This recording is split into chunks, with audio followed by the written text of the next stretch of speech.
minor leagues and pros and the NHL. But he's also going to kind of do special assignments and be just kind of a constant sounding board for Fenton. And then they'll revisit in a year whether or not he comes out here. And what's going on with Garth Snow? Garth Snow never recovered from criticizing the Gophers. Yeah, and the Nino Niederreiter trade. Yes. Garth got fired, so did Doug Waite, cleaned house Lou Lamoriello there, and now it's going to be interesting to see what happens. I mean, Barry Trotz is going to be a free agent maybe as early as Thursday night. And I know people keep on scoffing at this. I was texting with a player today that still can't believe what I'm saying, that I keep on writing this, but I'm telling you, I think Trotz is going to up and quit. This has been, he and McClellan, from what I understand from multiple sources, don't have a great relationship. And I mean, the writing's on the wall. Brian McClellan was the one that it was extended a couple months ago, and Trotz wasn't, but his assistants were.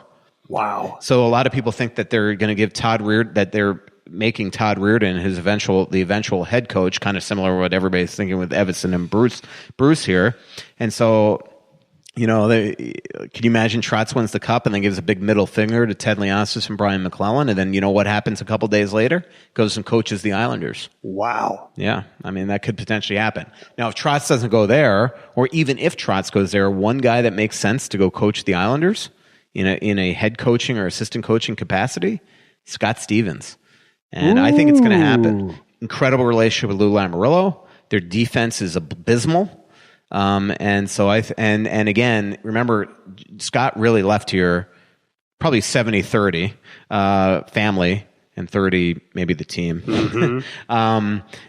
Did he get along with Suter? I don't know. Okay. So 70. So anyway, but I mean, look, his family was living in New Jersey.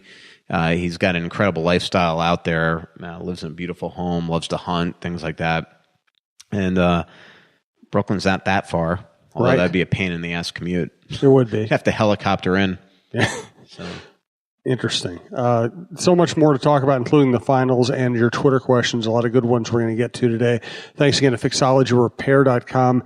John Hedges, our friend who runs Fixology Repair, again, third floor of the Mall of America, and in the Skyway, just south of the Wells Fargo Center across from Dunn Brothers, said that they got their website shop up. So fixologyrepair.com. Go to that website and check out all the cool stuff they sell, especially at their Mall of America location. They have Swiss Army, Seiko, Bulova watches listed at the moment, but they have a lot more than that, and they're going to be adding more to their website shop so you can see everything you have even before you go out there. Customers can buy online, or you can just check out what they have before going by the shop and seeing stuff and trying it on. Again, check out fixologyrepair.com. There are some things in life that you just can't live without. Now, whether it's a special piece of jewelry, a watch, or even your smartphone, you want it in working condition. At Fixology Repair, we are committed to restoring your pieces so that everything works or fits the way it ought to. Watch servicing, chain repair, and broken screen replacements are just a few of the services that we offer at our two locations, Mall of America and the Skyway in downtown Minneapolis. Please visit us at fixologyrepair.com or at fixologymn on Twitter to learn more. Mention this ad and get a 10% discount on our services. Give me your take on the finals. I think Caps finish it off. I kind of hope that they lose Game 5 just to see them win it in Game 6. But I just think that, and it's kind of exactly what I thought was going to happen this series. Mm-hmm. I thought that Tampa would lose to Vegas, but I really thought Washington would win. They're so physical and they're so motivated right now and they're so deep. I mean, when Bruce Boudreau was there, I was talking to Bruce about this yesterday or today. When Bruce Boudreau was there, I mean, he didn't have a guy like Kuznetsov. I mean, Kuznetsov might be the best player in this postseason for Washington, not Ovi. He's an absolute superstar. I mean, by the way, even though I think he's a better player, he's kind of the Kaprizov of the Caps, if you remember. They had a hellacious time trying to get him out of Russia. And and this is what Wild fans have to hope, is that he came to North America more mature because he stayed there later, and that's kind of what you hope in 2 years. It's all you can hope if you're a Wild fan about Kaprizov. But this guy's much bigger and more of a specimen. But he's got a heck of a shot. He's probably more a little more physical than Kaprizov would be. But man, he's just amazing, and he's doing this while hurt, I think. But Oshie's playing like a beast. Their blue line, Oshie's been great. It's a game changer seeing Wilson on the top line and Brooks Orpik banging bodies. Niskanen's been awesome. Ron has been great. Orlov's been awesome. Their fourth line's unbelievable. Smith, Pelly, and Beagle. I mean, they're a deep team, and they're so physical, and you have a motivated Ovechkin. By the way, I haven't even mentioned Backstrom. You have and you have Holtby playing, he was snubbed at the beginning of the playoffs by not even starting the first 2 games. And you have it's pretty unbelievable what we're seeing now, and I just think that they're the ones that are going to kind of let this Vegas, dream by everybody, this magical run that they've had. It's going to have it, it's kind of go belly up right now. So you're tight with Hitchcock. Did Hitchcock not handle Oshie well, or what happened there? In St. Louis? Yeah. It's fun. I talked to Hitch yesterday, but not about that. I don't know that. I mean, I remember that playoff series against the Wild. I mean, Oshie was bad. He was. Yeah, and then what happened is they had another loss, and so the core took the blame of it. It's kind of like what's going on with the Wild now. And so Oshie to me looks like a totally different player. He does. He's just so physical going to the and net so physical hard. and just gritty and so I don't think you can blame that on the coach. I mean, this is just a motivated team right now. That team, they sense it. They peaked at the right time, and again, they just they play on their toes. Let's get to Twitter questions. Do want to thank Tony Hoagland, Hoaglund, your State Farm agent. He works out of Champlin. I use his app and his website. His staff is very responsive. He insures me. He also insures Mr. Michael Russo. Hey, Minnesota sports fans. This is your local State Farm agent, Tony Hoagland. I need you all to ask yourselves this question. If you're in an at-fault car accident and you are sued for $700,000, how much of that $700,000 will my current insurance company pay? If you are unsure or can't answer all $700,000, you need to give us a call. State Farm has been number 1 in car insurance since World War II and number 1 in homeowners insurance since 1964. For a no-obligation review of your current policies, call us at 763-421-4900 or check out our website at www.champlininsurance.com. Twitter questions from K-Nubs or Knoobs or something. Also Neil Donarski, it looks like this is his real name. A lot of people want Parise and Suter contracts dealt with or changed, which can't happen. But don't you think their impact on the team is irreplaceable? I feel like we saw that especially in the playoffs this year. I would agree. I totally agree.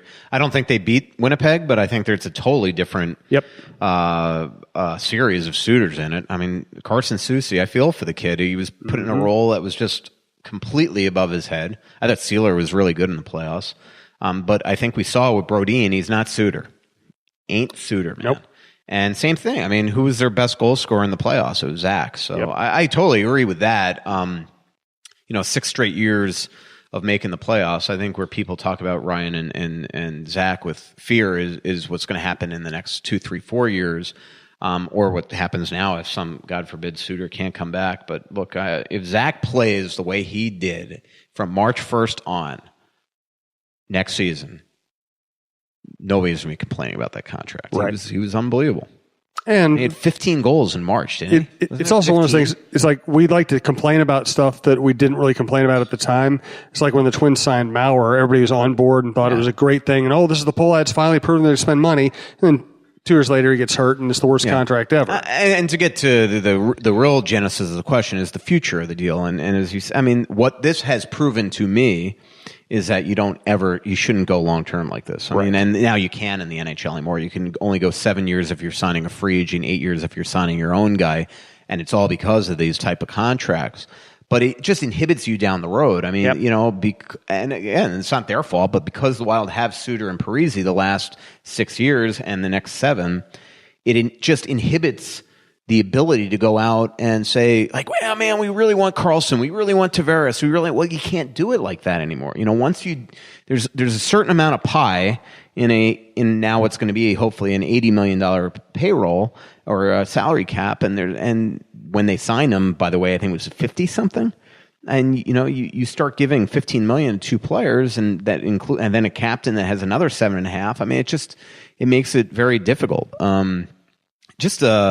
Talk for a second. I want to look real quick at what Michael is checking to see if I want to see what the salary cap was when they signed him. Okay, and Michael's going to check his phone because he has all the hockey information in the world on that phone. Of course, you can read Michael at The Athletic. We both work for subscriber-based publications. Michael appreciates. Yeah, let people know that, because people seem to think that I'm the only one. Like they don't realize that they actually do subscribe to this. Yes, Michael. So when the Wild signed them, it was $60 million and 12.3. You could spend a little over because it was prorated because of the lockout, but it was $60 million when they signed him in 12-13, Jim. So I mean, remember actually the year before it was 64.3. It actually went down. So I guess the point I'm saying is that $21 million was tied up against 3 players, and then when you continue to have that, then again the cap hasn't gone up appreciably. 64.3, then 69, then 71.4, 73, 70, 75. It just makes it tougher to operate, and that's going to continue. But the hope is that Vegas and the Canadian dollar going up will allow the cap to continue to climb to the point that you get to $90-100 million, and then it's not nearly as big a deal. And after the U.S. economy bottoms out and Canada buys the United States, we're going to have hockey in every American city. Yep. It's going to be awesome. From Jared Maley, I'm assuming Fenton chatted with Parise, Suter, and Koivu at the media event since they're all in attendance. Has he been in contact with all the other players yet? I don't think he has. I talked to him today, and he's just swamped. I mean, he left here Sunday, went to the amateur meeting, the combine for a week, then just got back here as an amateur meetings, next week pro meetings. The one thing that he is doing is touching base with every GM. He had 6 more to call today.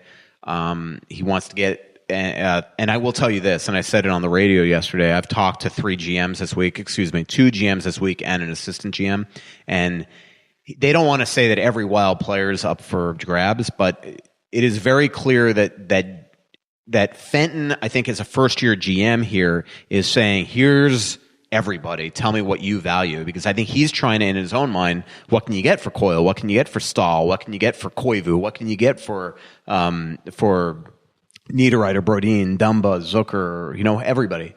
So like I keep on hearing these names that everybody's available, but I think it's more him just trying to find out what are the values of his players rather than the fact that like they would really trade Jason Zucker. Matt Dumba's the one that I'm just kind of interested in. I just have this feeling that the Wild, if the money gets a little crazy with Newport, they would look, because there are other right shot guys out there like a Justin Falk or somebody, that you might consider moving, or Ristolainen, that you might consider moving a Dumba because he can get you probably so much in an asset level, center, maybe a right wing and a defenseman, that you might do that. And this is just me, total speculation. But, if it were me and I was in Paul's shoes, unless I knew 100% that Suter can play by opening night, or even if he was ready, that he's going to look like Ryan Suter, I'd be a little scared to trade Jonas Brodin. Unless, again, on the other token, that you can get another quality left shot guy. To me, if you traded Brodin and Suter was not himself or not ready, just because they have Olofsson, Sealer, just because we loved Sealer last year and Soucy looked great in the regular season, and Olofsson's there, that gives, we call them depth, but they're still very young players. I just think that takes an area of strength for the team and turns it into a weakness. So. And along those lines, Davis Bailey on Twitter asks, lots of talk about upcoming big moves, which makes sense, but how do you see Cunnin, Greenway, Eck, and Sealer impacting next season? Well, Sealer I could see making the team. Greenway is somebody that, just knowing Paul's history of believing that guys need to develop in the minors, Jordan Greenway hasn't played a minute in Iowa. I could see him starting there, even though when I talk to Bruce, he talks about Greenway like he's on the team. But I could just see Greenway having to start. I just think even if Greenway is unbelievable in camp, Paul's going to be like, nope, sorry, the road to Minnesota is through Des Moines. That's his big motto there. I mean, everybody in Nashville, Philip Forsberg, Victor Arvidsson, everybody, Roman Josi, everybody played in Milwaukee. When the Devils were unbelievable in the 90s, everybody played in the minors there. That is the way that guys like David Poile and Lou Lamoriello believe. And so I just think Greenway needs to be in the minors. He is not ready just because Bruce willed him into being an important part of that postseason. So I don't look at that. Eriksson Ek is obviously going to play a big role in this team, I would think. Cunnin is a guy that we just don't know if he's even going to be ready by camp. Remember, he had a torn ACL, which is usually a 6-month injury, and he didn't have his surgery until exactly a month after tearing his ACL. So I don't know if that's going to delay the process. Technically, the reason why they delay it now is they call it prehab, and the hope is that actually accelerates the recovery. So maybe it turns into a 4 to 5 month